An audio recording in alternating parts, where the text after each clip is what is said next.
You know, this game, I swear to God, this is going to sound weird, but if the Batman Arkham games and Assassin's Creed merged and had a game and it was set in Middle Earth, that's what this is. I swear to God.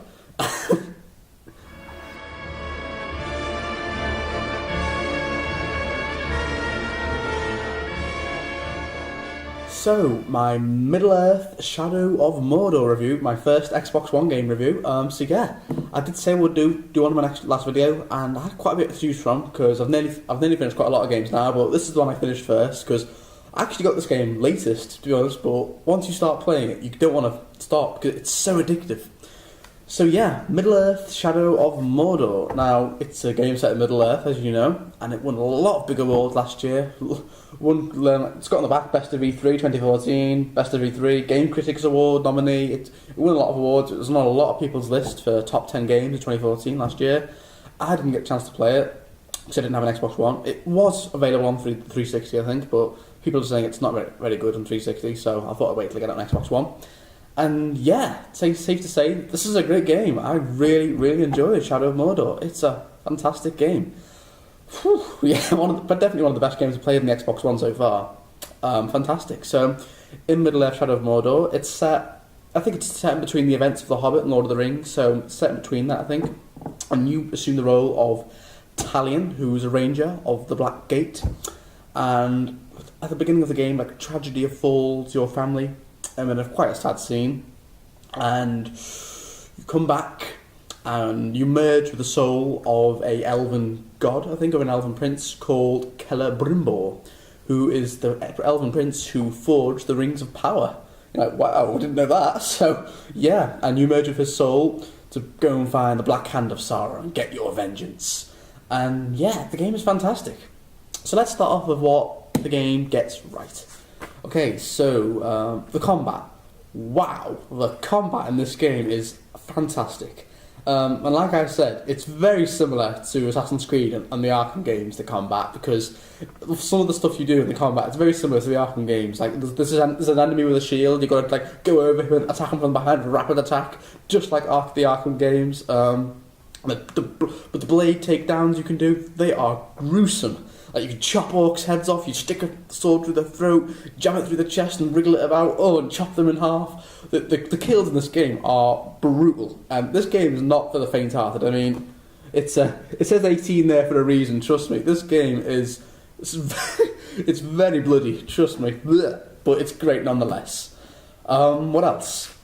Oh yes, the side missions, great side missions. Had a great time with them. You know, as you can upgrade your sword, because you have three distinct weapons in this game. You have your sword, you have your dagger, which is the half-broken sword, pretty much, and you have your bow, which Celebrimbor uses, because you can enter Wraith mode with Celebrimbor. You press LB, and you become a Wraith in Wraith mode, and you can shoot down orcs. You can do flurry attacks. It's badass, really. And yeah, you can do side missions where you can help free slaves, you can help beat orcs, you can hunt down some beasts that roam Mordor, you can hunt down that, and it all helps level up your swords, and you can get different achievements, like you can unlock legendary swords, which I thought was really fun. Like I said, you have 3 different weapons in this game, and you can level up all of them with different runes you can achieve throughout the game, you can unlock runes.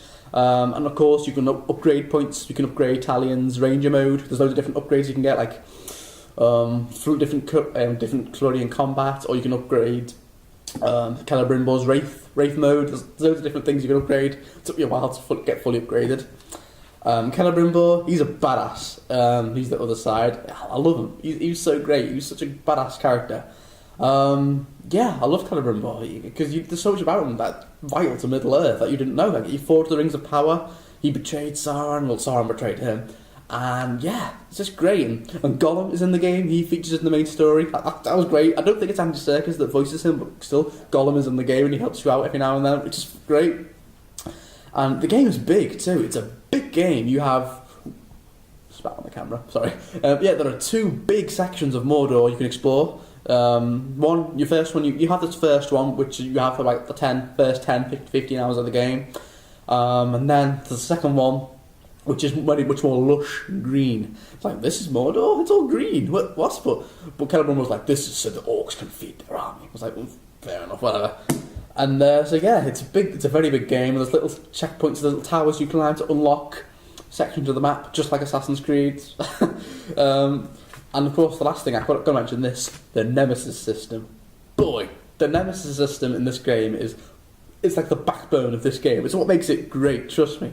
So basically, the Nemesis system, if you don't know, or trust me if you do know, it's a system where the orcs have their own hierarchies. Like, there's the captains, and there's the war chiefs, and there's the elite war chiefs, and basically, you set off, and there's already this established chain, and you can start beating captains easily. I already killed about 3-4 captains before I died.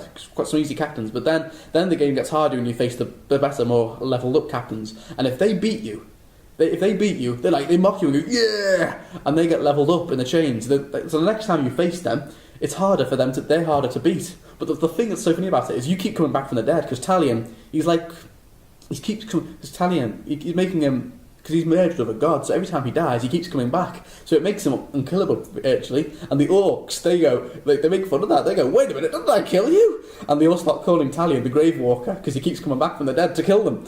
But yeah, the Nemesis system is great, because if an orc does beat you, they get leveled up, and it got really annoying at times. I threw my controller across the room at some points, because the orcs get so annoying. Like, there's some that have like one-hit kills, and they kill you, and then they run off, and they get leveled up. And some of the war chiefs, like the level 20, it's so hard, but it makes killing them all the more fun, I guess. But yeah, the Nemesis system was great, how the orcs can just become a fully fledged villain.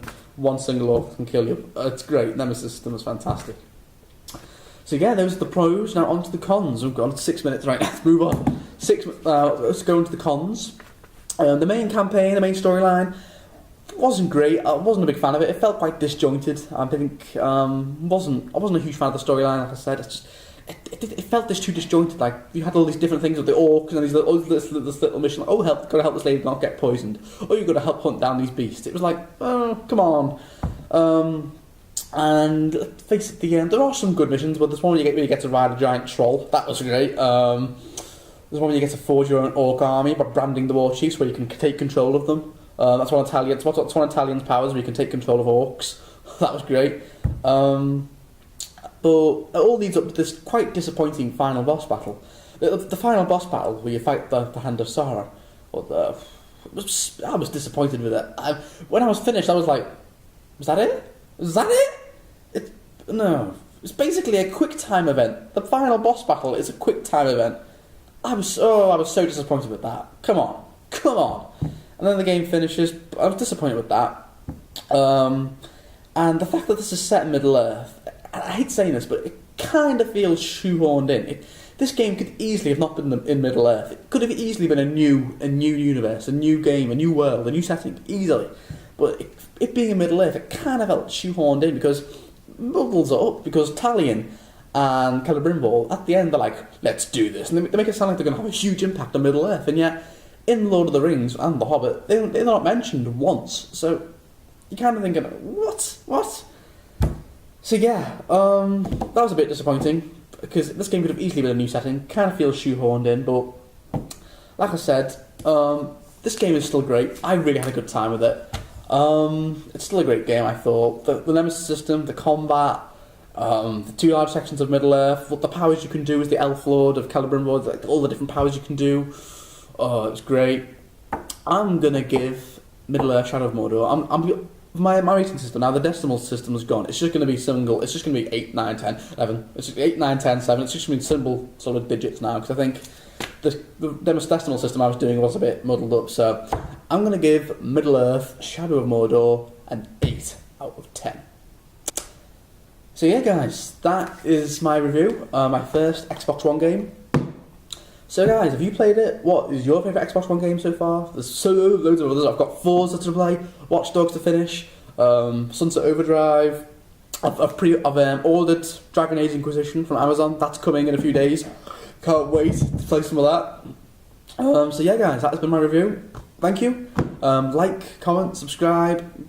I'm on 49 subscribers right now. I'd love to get to 50. So please like, comment, subscribe, and I'll see you guys next time. Bye-bye.